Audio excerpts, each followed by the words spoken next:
If you're looking to promote your brand online, then the first place to look is to PPC campaigns.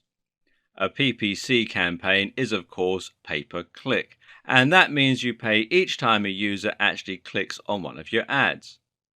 There are several things that make this a fantastic way to generate traffic, which we'll look at later.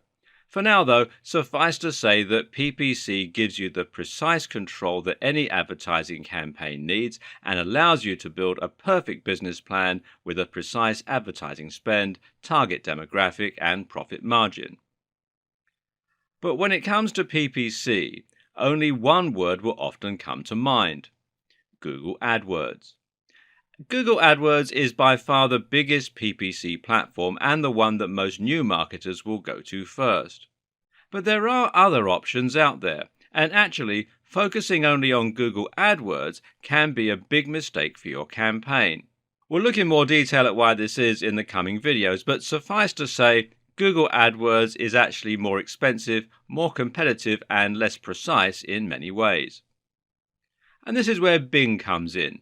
Bing can help you reach an entirely different section of your market while avoiding direct competition with some of the bigger competitors in the field.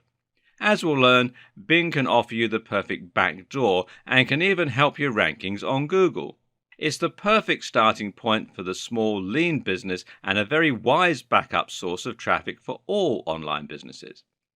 In this video series, you'll learn more about Bing and how it differs to Google. You'll learn why it's crucial to start paying attention to Bing, and you'll learn how to take advantage of all its unique features. At the same time, we'll also be looking in depth at the best practices for creating successful PPC advertising campaigns on Google or Bing, and we'll see how this can be employed as part of a comprehensive business plan.